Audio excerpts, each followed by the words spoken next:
So we'll try something new here. We're going to record segments separately throughout the day. Let's see how that works, because I can't.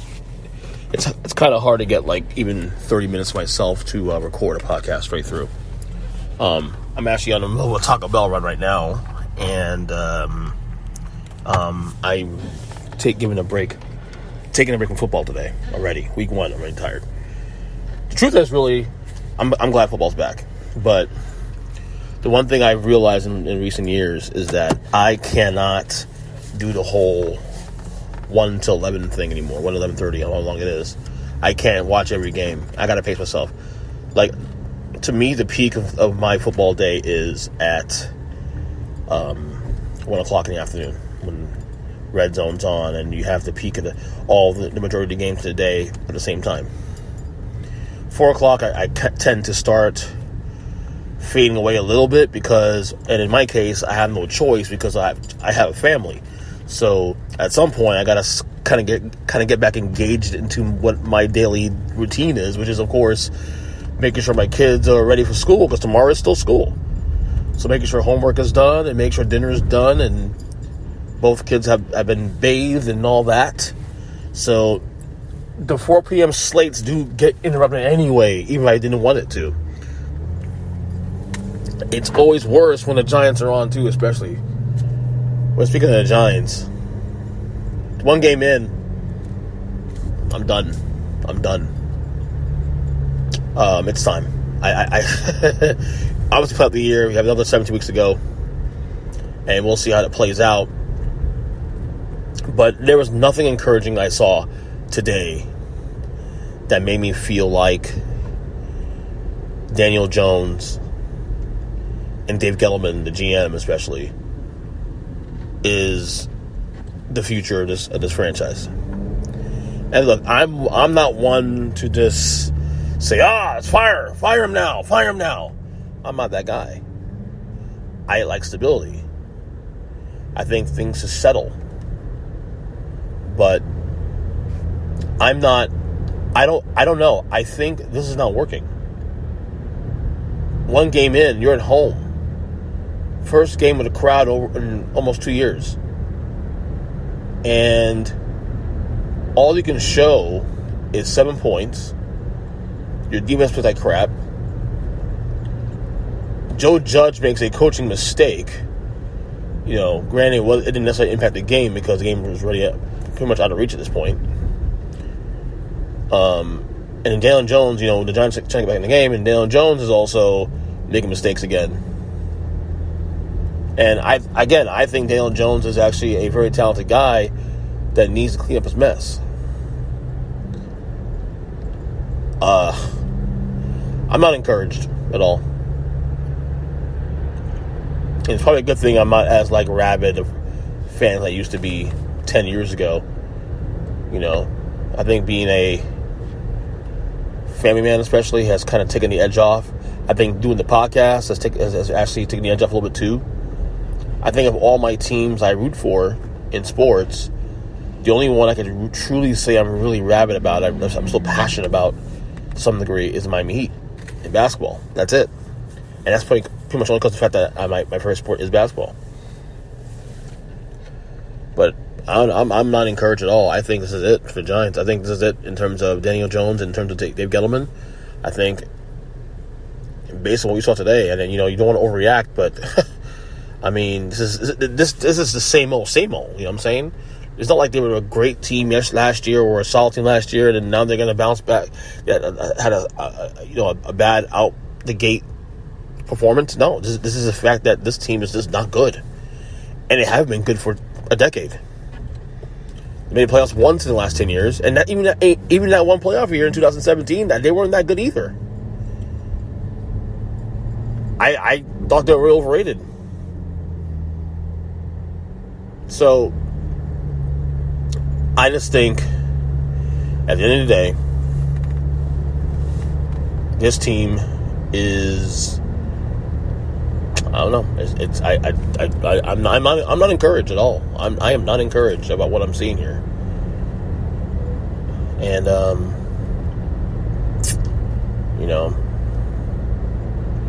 You're a Giant fan. I mean, what do you look at the product? What do you think? I mean, this is not something that I said when I made my predictions on the podcast. I kept saying, if all things equal, the Cowboys should win the division. They got the best roster, probably the division, certainly the best offensive division. The team I couldn't put my finger on was the Giants, because we keep hearing that they've gotten better, they look better, Daniel Jones can turn it around and all that. They can either win 9-10 games this year, or they can go stay where they've been in the last decade, which is like a middle of the road to a really bad team. And right now, they are really a bad team. So not very encouraging at all. In that sense. Whatever takeaways we had in the NFL as well. The Packers got blown out by the Saints, 38-3. I don't want to overreact to the Packers losing as bad as they did. Like, you don't want to overreact to that. But given the type of offseason they did have anyway, Aaron Rodgers, and this could be his last year. That's pretty much the party line now. That's not a good start. They pulled him in the fourth quarter, put in Jordan Love. We'll see let's see they bounce back. Again, you got 17 weeks to go. So, but the Packers have equity. That's the big difference between them and the Giants. They got equity. They also got a top 3 quarterback in the league. Hell, top 2 quarterback in the league. Aaron Rodgers is still great. The Saints, of course, like I said, they are they this good?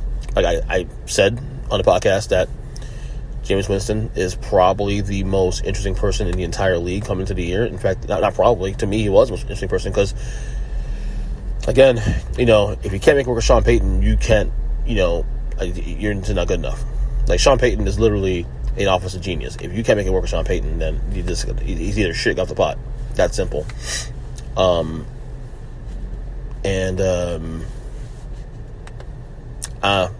That was a big takeaway. What else this weekend? Well, the Sunday takeaway as well. Jacksonville Jaguars. I don't think Urban Meyer makes him more than 2 years. Would not shock me if he left this year. Found another reason to leave. Another undisclosed health issue. So glad I didn't bet that game. I went 3-2 in my picks against the spread. And I would have won 4-1 had Detroit not come back and almost won that game against San Francisco today. Because I had Niners -9. Detroit came back and lost on only 8 points. How bad is that? I did hit, though, on the under on the Dolphins-Patriots game. I did also hit on Thursday on the Dallas game, Dallas +9. And what else did I hit on? I also hit on the Cincinnati Bengals game, which I told you guys was the lock of the week. That was definitely lock of the week. And that got a little scary at times because they went up 14 at one point, and then Minnesota came back and made it a game, and you know how that goes. But, yeah. But, you know, it's an interesting week one. Nice lineup. I mean, I guess the big takeaway is Arizona Cardinals. You know, I have the NFC West taking all 4 teams to the playoffs.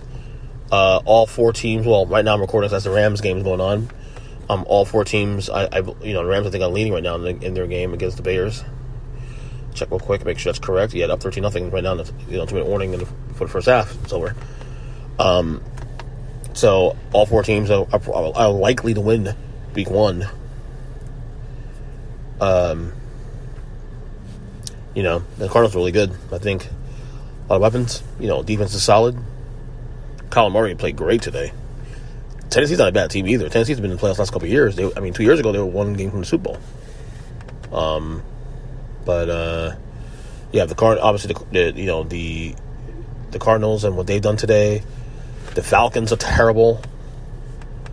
Might be seeing the last of Matt Ryan as well too. The Steelers, that game screwed me. I had the over in that game at 48 points, and there was no scoring really for the first half, and they made up very little points after that. By the way, I'm actually in line at Taco Bell, and I smell weed. I don't smoke, but I smell some heavy weed here. I don't know what's going on. But, yeah. So, it's a interesting week 1, to say the least.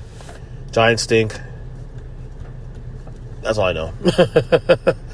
We'll see how the rest of the week goes. The rest of the year goes, especially, because you got 17 weeks left in the year. And, I don't know. We'll see. We'll see how it goes.